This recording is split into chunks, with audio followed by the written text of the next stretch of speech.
Nice welcome back to the Peaceful Parenting Podcast. I'm your host, John, and today we're discussing something every parent needs, but often struggles to find: a strong support network. Let's face it, parenting can be tough. Between the sleepless nights, tantrums, school struggles, and the constant mental load, it's easy to feel like you're in this alone. But the truth is, you don't have to be. A support network is one of the most powerful tools for managing stress, staying emotionally balanced, and being the kind of parent you want to be. Research shows that parents with strong support networks report higher levels of happiness and lower levels of stress.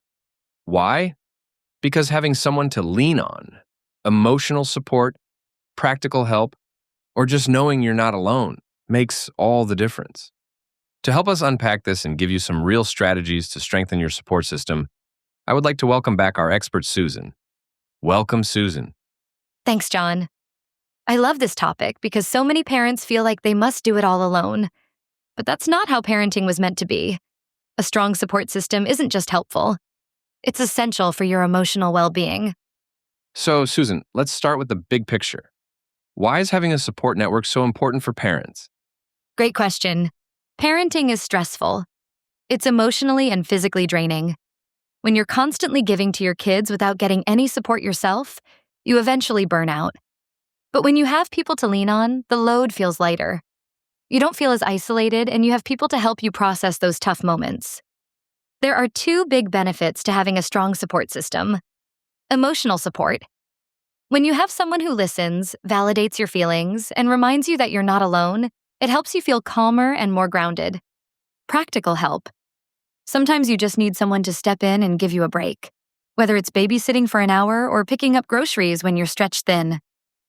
That makes so much sense. And I'd love that it's not just emotional support. It's practical, everyday help, too. Exactly. And parents who feel supported are more patient, less likely to snap, and more emotionally available to their kids. That's a win for everyone. All right, so let's get practical. How can parents start building or strengthening their support network? The first step is to look at the network you already have. You might have more support available than you think. Family. Are there grandparents, siblings, or other extended family members willing to help? Even if they don't live nearby, emotional support over the phone or through video calls can still make a difference. Friends. Think about the friends who always listen without judgment. Maybe it's a fellow parent who understands the chaos of raising kids. These relationships can be life-saving on tough days. Neighbors. Sometimes a supportive neighbor can be a huge help, watching the kids for a few minutes or helping with a last-minute school drop-off. That's great. And what if someone feels like their existing support system isn't enough? That's where you start looking to expand your circle. So, let's say someone feels like they don't have enough support. What are some ways they can build that network? There are so many great ways to connect with other parents and build meaningful relationships. Here are some ideas. Join parenting groups.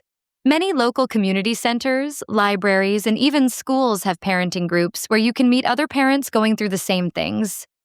School connections.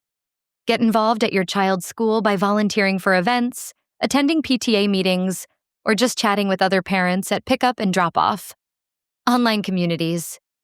There are many online parenting groups where you can share experiences, ask for advice, and feel supported, even at 2 a.m. when no one else is awake. Religious or spiritual groups.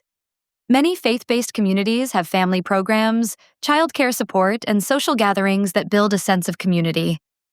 I think many parents hesitate to reach out because they're worried about being judged. How can they get past that? That's so true.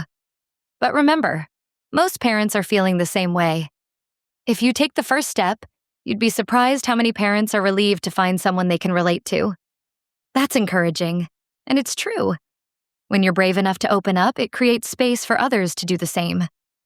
So we've talked about family and friends, but what about professional support? Yes, your support network doesn't have to stop at friends and family. Professional help can be life-changing. Therapists and counselors. A mental health professional can help you unpack emotional triggers, manage stress, and develop coping strategies. Parent coaches. Sometimes working with a parenting expert gives you new tools and perspectives that can transform how you handle tough moments. childcare providers. Even hiring a babysitter for an hour a week to give yourself a break counts as building your support network. Online resources, parenting forums, social media groups, and even podcasts, like this one, provide emotional support and practical advice when you need it. All right, last question. What would you say to a parent who feels guilty about asking for help? Oh, I love this question. Asking for help is not weakness, it's strength. Parenting was never meant to be done alone. In fact, generations ago, parenting was more communal, with extended family and neighbors involved. The idea that you should do it all yourself is completely unrealistic. It's okay to say, I need help. It's okay to ask someone to watch your kids for an hour while you take a walk. And it's more than okay to lean on people when you're feeling overwhelmed. That's so powerful. No one wins a prize for doing it alone. Susan, this has been so helpful. Building a support network takes effort, but the emotional and practical benefits are huge. For those listening, if today's episode resonated with you, check out Anger Management Solutions for Parents by Agnes Blake. It's filled with more strategies for handling stress and building a more balanced, supported life as a parent. It also has some practical exercises. And if you like today's episode, subscribe to the Peaceful Parenting Podcast and share it with a friend. You don't have to parent alone. There's a whole community waiting to support you. Remember, parenting is hard, but you don't have to do it alone. You got this. We'll see you next time.